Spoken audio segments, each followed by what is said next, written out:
Hi there, and welcome to FMCG by Alex. My name is Alex. I'm an FMCG consultant, and today I would like to talk to you about building a brand from scratch. Before we start, I would like to discuss briefly the difference between selling and building distribution. Selling is, in essence, selling to anyone. Building distribution is a repeatable sales process.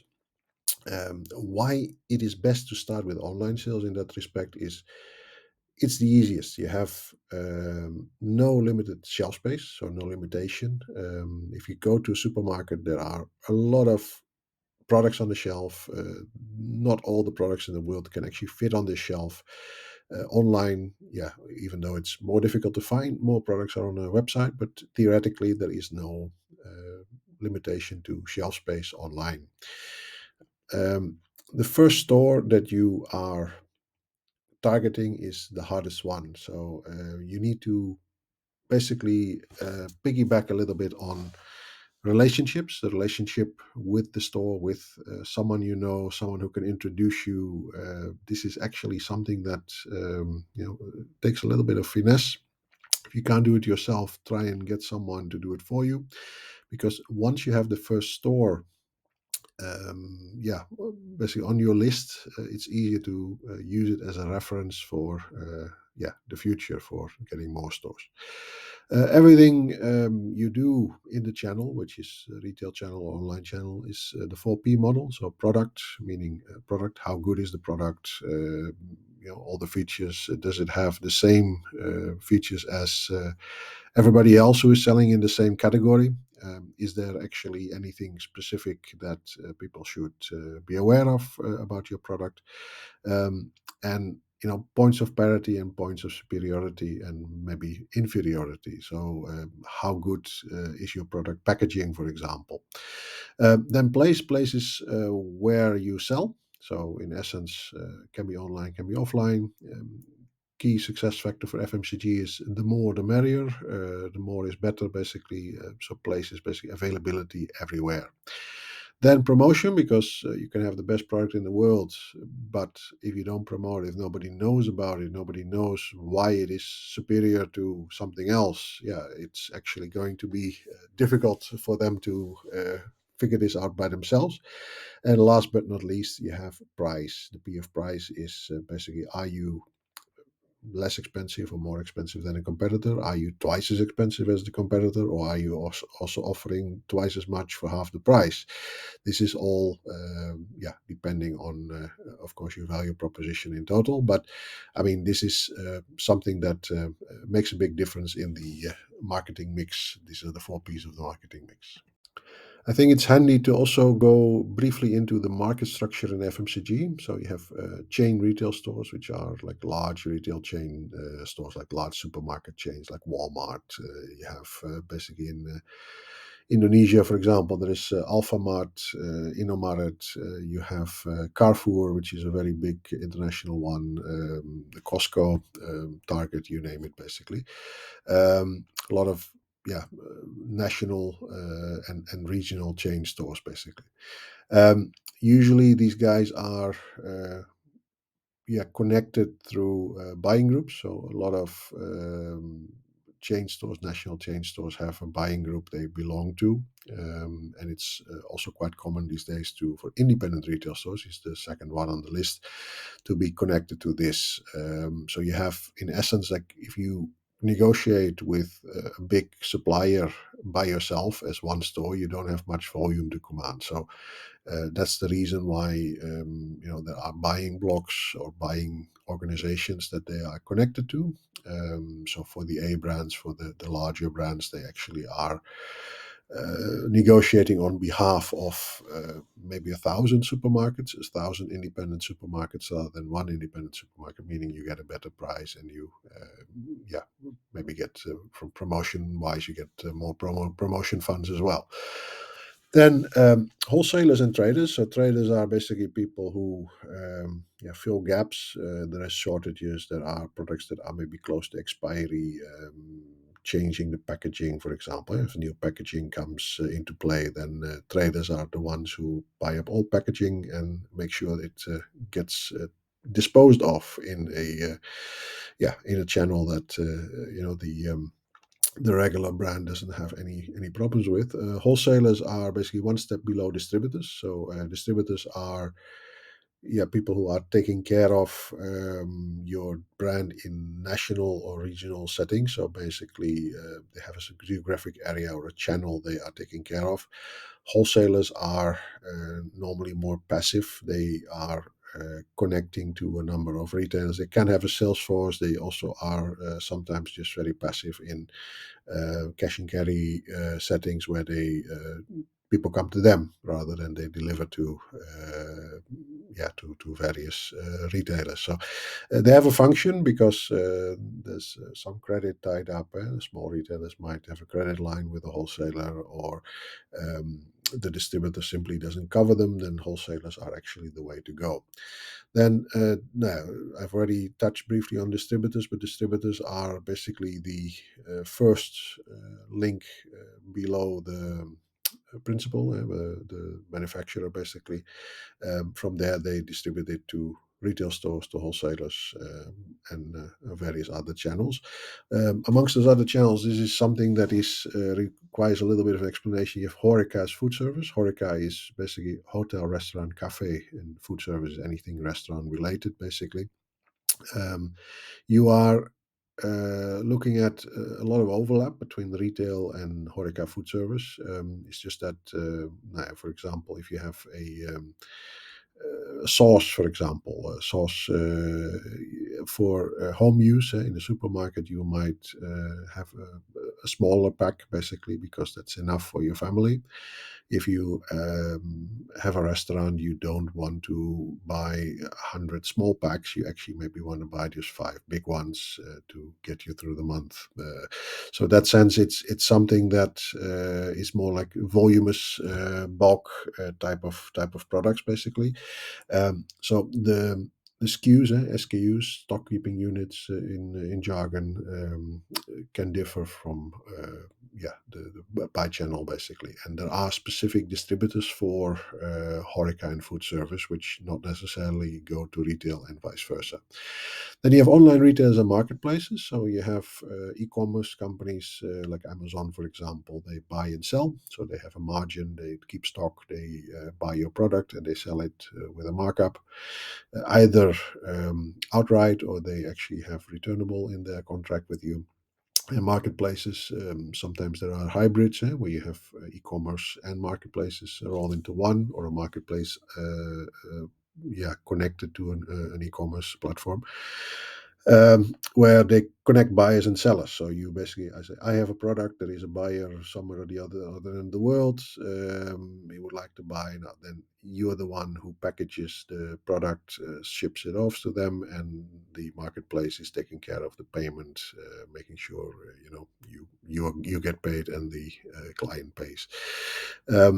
So they get a fee for that service. Then you have online resellers that can be smaller e-commerce players, but it can also be people who have an account at marketplaces. They have, usually it's price based, where they are trying to get products for various marketplaces which are maybe not yet in that part of the world. In essence, like a lot of European online resellers do this with Asian products or American products, basically. And Asia is basically the manufacturing plant of the world these days. So a lot of European companies actually have that line already set up.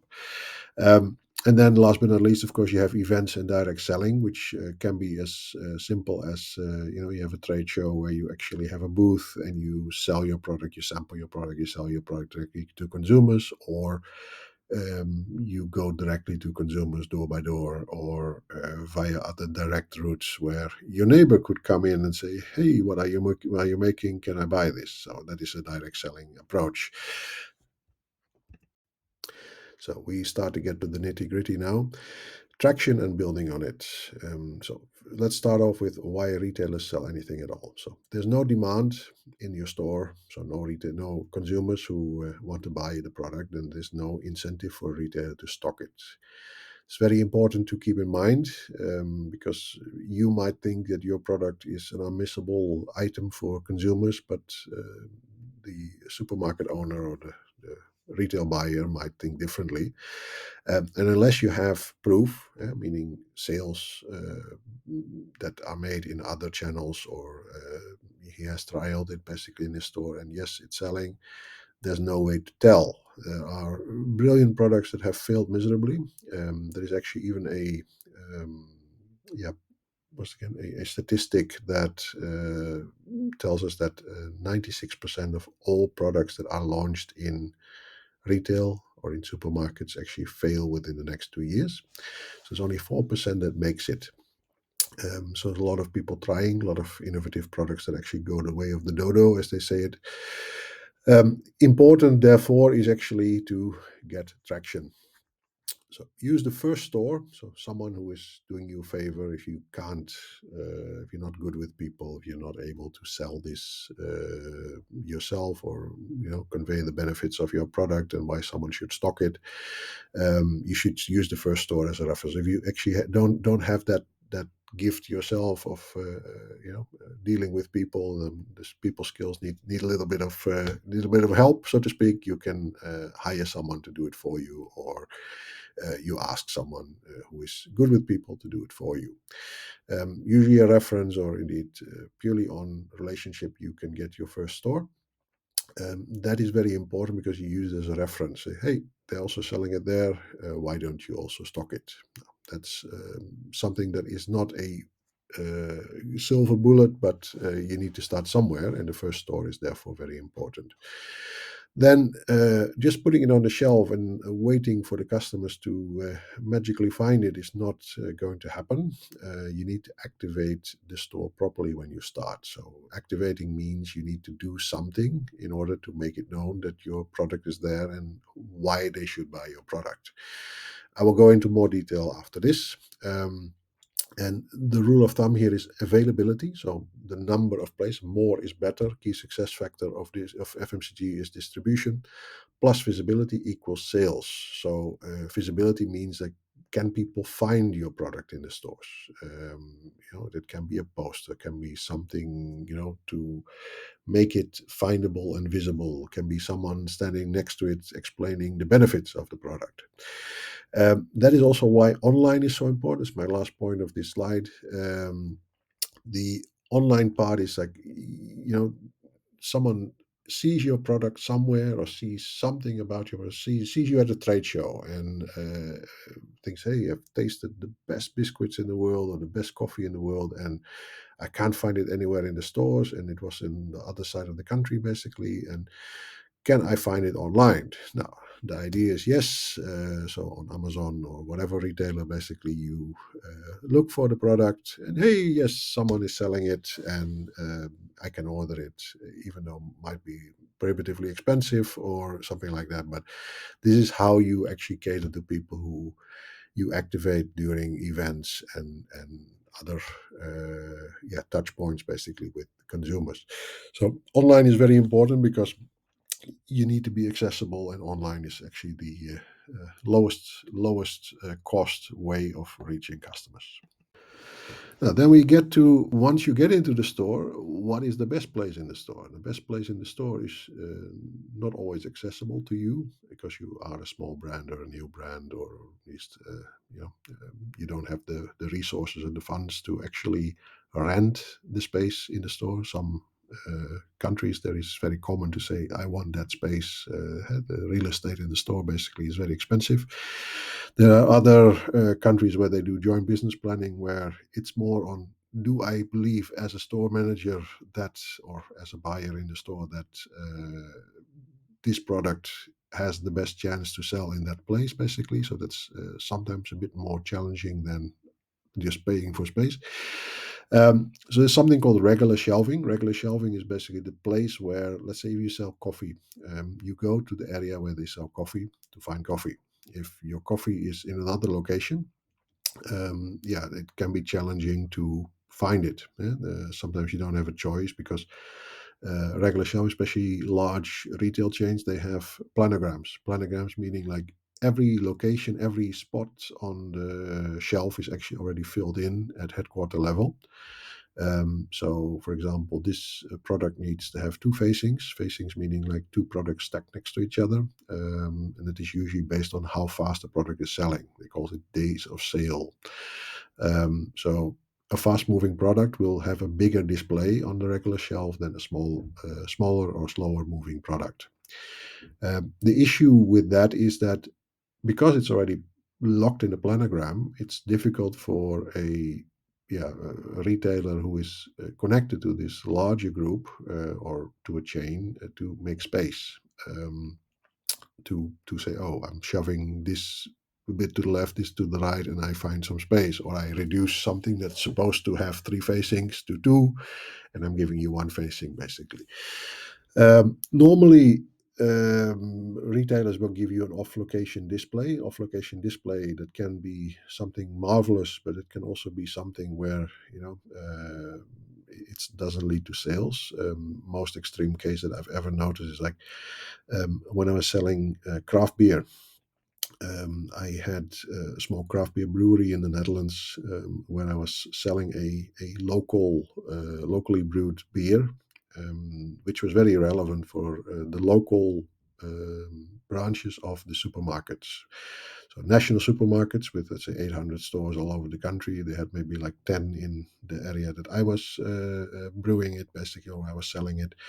And yeah, for them it was relevant, but they had a national planogram. So the problem was I could sell it because I made an agreement at national level, but I wasn't in the planogram. So I was stuck with the willingness of the local managers or franchisees of the supermarkets. They're usually a bit more flexible or allowed to do these things. Um, to give me space in their store. And sometimes, yeah, you don't always have choices. Okay, I only have space on top of a freezer, like some space between freezers where you actually put your beer. Now, you should be very grateful that someone actually is making space for you in the first place. But on the other hand, yeah, will sales be very good when you are in a location where people normally would not look for the type of product you're selling? So freezer, beer, yeah, that was basically not always a very good combination. And as a result, sales were disappointing because nobody could find the product, and then automatically you would be deleted because it's not really for us. Yeah.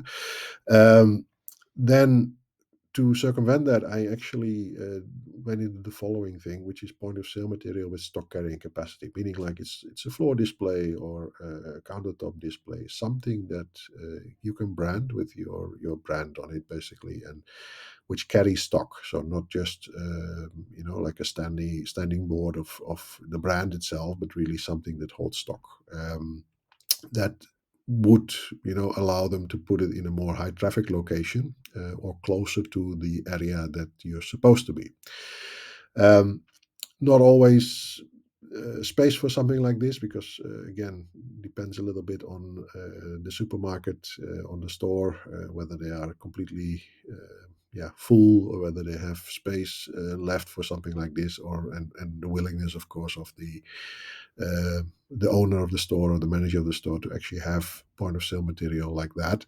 Some people like it, some people don't like it because it gives the store a bit of a messy look and feel. So some people like like a very tight run ship stores without too much mess on the floor. Um, in that sense, yeah, this is more for specialist stores like off license, or indeed maybe a pharmacy if you sell vitamins, counter or countertop displays, basically. Because checkout counter in the supermarket is definitely the best place in the store because um, everybody has to pass it. If you come in and you come out, you go out, yeah, before you go out, yeah, you need to pass the checkout counter. And when you're waiting in line, yeah, normally impulse buys are happening. So for that, yeah, countertop displays, like small displays with specifically designed for that purpose, are very popular. Uh, Having said that, yeah, not everybody has space for that, and yeah, with regards to that is also a matter of rental fees that come into play. So if you have the budget for it, it's a very good idea to introduce the product and activate the product like that. Then we get to activation example. Here you say like, "Oh, Alex, you've been talking about activation, but give me an example." Now, hereby I'm going to enlighten you. It's all about inducing trial. So one is sampling. You have someone who is saying, "Okay, this is the nicest tasting coffee in the world," and she will say, "I don't believe you." Okay, here you go. Try, yeah, try a cup. So that is how you convert customer by customer the yeah, people who would then make a trial purchase. Hopefully, oh, that's a really nice coffee. Let me try it. And once they did, then you hope to convert them into regular buyers. Then inducing trial by offering product with purchase. So that is basically bundling with another product. It could be another SKU that you have. So you have multiple flavors that you are putting together. Basically, that could be it. Or yeah, could be some sort of brand activation you do with the supermarket in mind, or with another brand, basically. Then inducing trial by using a gimmick. So buy this, get that. So can be something to make it more interesting for the consumer. And then the good old discount, buy two, get one. There are multiple other options, obviously, but I mean, these are common activation examples where you reduce the risk for the consumer to um, yeah, purchase or to trial your product. That is actually what it comes down to. So after you've done this activation, so which is usually a promotion, then you've already pipelined quite a lot of stock. Pipelining means you yeah, ship a lot of stock for a bigger display in the store. You go back to normal life, meaning like the promotion is over, the retailer will not put your product all over the place in a big display. So you have to ensure that you reduce the retailer's perceived stock risk, because it can quickly go sour if you have a situation where you build up a lot of stock inside the store, and then suddenly he has to take it off the shopping floor and put it back into his stock room or his DC, basically. Then, oh, this is a very promising product, can move to, oh, I have a very high stock index left, and people who only look at systems, not having any feeling with the brand, basically only looking at data, can conclude, oh, this product is not moving fast enough. And why do we have such a big stock index? Um, then, because your sales volume will shift from pipelining to replenishment levels, meaning pipelining, meaning like this big blob you have in the beginning, because, oh, hey, I'm doing a promotion, and the retailer is really excited about it. But afterwards, yeah, maybe instead of 100 a week, you actually go back to 10 a week. And that 10 a week needs to be replenished after the stock is depleted that you have left in the warehouse. For 100 a week, you actually were able to drive there and you were very excited to do the promotion. But yeah, for 10 a week, and then every week you supply 10, yeah, maybe that's not cost efficient or cost effective for you, basically.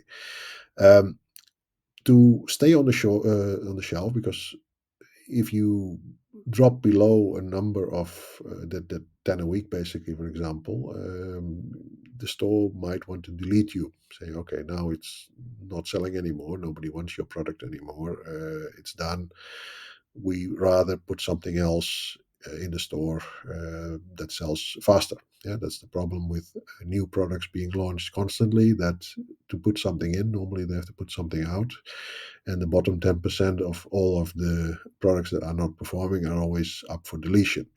If you paid for listing, which is in some countries very common, they will give you a warning. They will give you a chance to promo your way out of this. If yeah, you are uh, at the merit of independent retailer, at the mercy of an independent retailer, basically, then that can lead to quick deletion, or they just stop ordering and they sell out whatever you have, or return the unsold goods to you. Um, you need to stay on the shelf, and you need to keep growing. So growing from 10 a week to 20 a week, for example, like you show that there is a growing demand for your product that will give you a very good standing with the retailer, and Yeah, I mean, if you have one retailer inside a group who is actually giving you a chance independently from the buying group, maybe there are references if this is selling well in his store that the other stores in his group also would be interested in doing it. So this is actually very important to maintain it well and not go with this one shot, because you spend a lot of money to actually get and not only money but a lot of money, time and effort, sweat, blood, sweat and tears as they call it, to get into this retailer, and retaining him or her is very, very important. If you don't, yeah, it will be a waste of all this effort. So when do you work with a distributor? So imagine you've basically built up your store count to about 25, 30 stores, and now it becomes routine. You don't have time anymore to scale up your production. You don't have time to do marketing. You don't have time to eat and sleep anymore. So then it's time to think, okay, can I outsource or hire people for some of this work? Now, to hire someone to do the distribution for you is one option, obviously. But normally, these in the example I gave before, that where you don't have the volume, like the retailers that you are supplying are not doing enough to warrant one person going there, yeah, by himself to supply each store with a car and spend time in the store. You can use a distributor. Distributors normally are aggregating different, grouping different suppliers, which means that those 10 units a week that you are selling to them will be maybe 10 other suppliers that also sell 10 units a week. Now, yeah, that already becomes, more than 100 units a week that they are supplying to this store. So you give them a margin somewhere between, let's say 8 and 15%. There's also lower and there's higher, basically, but it depends a bit on the brands. If you're Coca-Cola and you people actually are really screaming to become your distributor, yeah, that would allow you to squeeze the margins a bit. And if you are a small or unknown brand, basically, that still needs to prove it all, then yeah, you need to be 15% and up, basically. So, I mean, you have to give more margin, either faster moving items or more margin. Those are the two flavors. Um, so, what does a distributor exactly do? So, you can agree with the distributor on any deal. Um, Normally, these guys are able to do at least the logistics for you. They can cover various channels for you. They can cover a geographic area for you. I would really strongly advise you to only let the distributor cover what they are able to cover. So not with, oh, let's grow together, and you give a larger geographic area where they actually don't have the coverage yet, or a channel where they're not that strong. Usually depends a bit on which other brands are they bringing. Are they bringing brands that are relevant? Like, for example, you're a biscuit brand. If they bring something that's complementary, or they're bringing something that is competing with you, yeah, then the chances are that their sales team will not be doing such a good job, or they might be doing a good job because it's complementary. So, I mean, it depends a little bit on the situation. If you want to do retailers yourself, I will supply this customer directly. Now, that's also all something that is negotiable. I want you to do this, but not that. That is all up for, yeah, discussion with a distributor. Then you need to have some volume for yeah, to get a distributor. So, because yeah, in essence it's a risk. They have to start from zero. Yeah, that is quite a yeah, big step for them. It's also risk averse, basically. So if you give them some volume in the form of existing customers, so meaning, okay, I already have 25, 30 stores, I don't want to do them myself anymore, please take them over from me, I'll give you this margin. That's basically the ideal scenario, where you say, okay, I give some existing business to the distributors I'm working with. Important is that you design your margin structure already with the distributor in mind. So in some cases there are yeah, brands that start out very yeah, very, very high energy with let's go to retailers and give them a fantastic margin because yeah, like we want them to be happy and want them to stock the product basically, but that means that they don't have that 15% that they need to give the distributor because they've already given it to the retailer, or there simply is not enough margin to calculate the calculated upfront. So that's something that's to keep in mind when you design this. So even if you're not using a distributor yet, please keep enough room in your pricing, in your margin structure for a distributor. Same goes for a wholesaler. Wholesaler also needs a little bit more than so a little bit more margin than a retailer basically, because they usually supply retailers. So every link in the chain actually needs a little bit of margin, not as much as a distributor, but to make it worth their while. Then support the distributor well and manage them day to day. So as soon as you move to a distributor, yeah, your function shifts from distribution, sales and distribution, to marketing. So you support the distributor with marketing programs. You should help them also managing accounts, get into certain accounts. So you have to drive it still. They are basically only getting a small margin from you. So your brand is not on top of mind. So there's never, they are just bringing it because it's useful for them. But for that small margin, you are unable to expect from them also that they are actively going to think 24/7 about your brand and say, how can I expand this business for them? Make clear targets, saying like, okay, I am currently at 25 stores. I need to be at 50, and these are the stores that I want to go after. Can you supply them? Don't be surprised if a lot of the opening of this new channel and a lot of the support actually comes down to you. So they get a margin for handling the product and distributing and taking orders. So I mean, those are the functions that a distributor normally fulfills. If you want more, then that's normally not what a distributor is designed to do. Having said that, there are some distributors that are very strong locally. If you are on good terms, building a good relationship with a distributor, with the owner, actually is very important. Um, Normally, they have a very good network and they can help you if they like you, if you like them, if they like your brand, if they see some merit in it, they want to help you. And that is actually something that, let's say, people buy from people. Companies don't buy anything. This is one of the things that is very important to remember, that um, a local distributor can also have a very strong position in the market to help you out on that day one, that relationship you don't have with the retailer, they might have.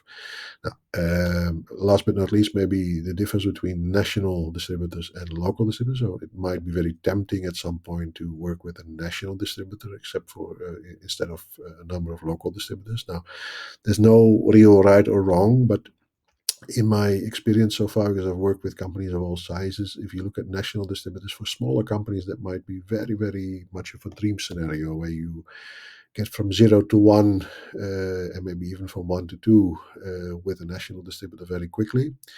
As soon as you have to go from 2 to 10, with regards to growth, growing from 2 to 10, they might not share the same agenda with you. So um, in a certain stage of growth that might be beneficial. There also are national distributors that are pretty good at what they do in certain areas, but the problem with the national distributor is nobody is good everywhere. So that is normally the thing to keep in mind. And if you split it up and you pick a local distributor in each area, that can be, even for a small country like the Netherlands, for example, you could have in each province, you could have a different distributor who is speaking the local dialect, who is very well connected to the business club in his town, basically. That could, for example, be very beneficial rather than having a big nameless corporation pushing boxes into stores for you, basically. So, I mean, and everything in between. I mean, there are various examples of where it works and where it doesn't work. So, in various industries also where it's more suitable and less suitable, basically. But if you look at my personal preference, my tip for you guys is like start with a local distributor. and work with them, manage them, become their friend, and help them grow with you, basically. So that's, I think, very important for you, because when you're small, you are still happy with anyone who wants to work with you. And yeah, that's normally the person who gives you the chance for the first time. Be loyal to them and don't throw them in the trash when you are outgrowing them, basically. Thank you for your attention. I conclude this video here. Please like, share, and subscribe as usual. And I look forward to seeing you again in the next video. I have a sales consultancy company, as I mentioned, devriessalesconsultancy.com. I actually do this for a living. I help brands get distribution. I help people get into retail. I help small brands grow, design their strategy, connect to various buyers. Quite a large network in various countries for retail, supermarkets, and specialist retail as well as online retail, of course. If you would like to connect to me directly, devriessalesconsultancy.com, and my email address is alex at, and then this URL above. I look forward to hearing from you, and otherwise, let's focus on the next video.